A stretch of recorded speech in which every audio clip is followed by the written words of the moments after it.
And tell me about your spring 2015 collection. Love to. Yeah.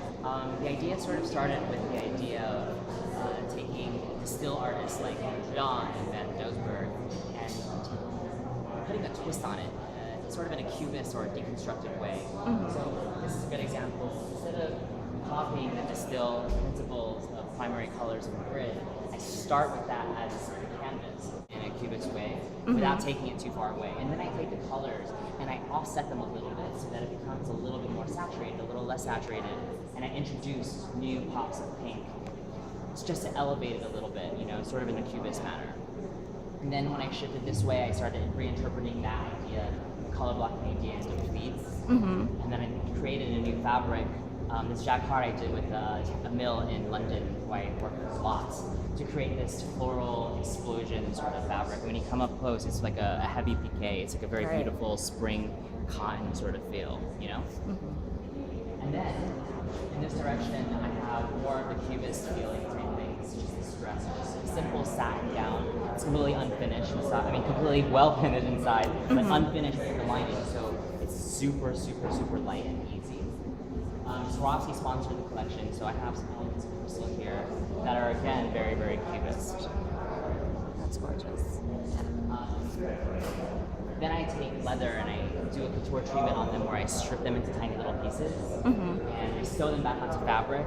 I manipulate it so that it creates an optic illusion, sort of like this. Taking again the idea of the grid from the distill artists and then the cubist angles and the deconstruction.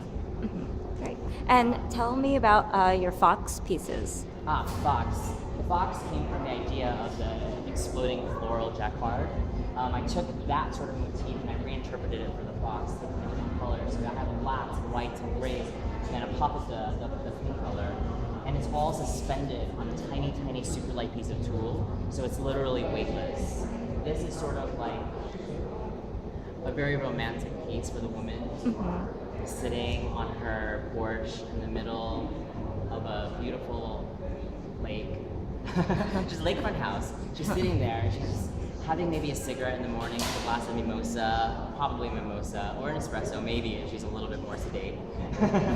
And she just has this on underneath, just very, very fantastic sort of piece for that woman who's super glamorous. Yeah, great.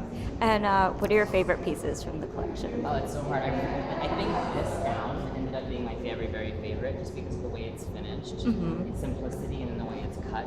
I see that little detail. Yeah, right there at the top, everything has too. a little pop of something that ties it back into the collection. I think for me, it's the most focused and the most realistic collection because I've been on the road a lot with Neiman Marcus and with Saks and meeting the customers, and I got to talk to them, understand them, and understand their lifestyle. So it's been really important for me to create clothes that they will buy because I want to make money.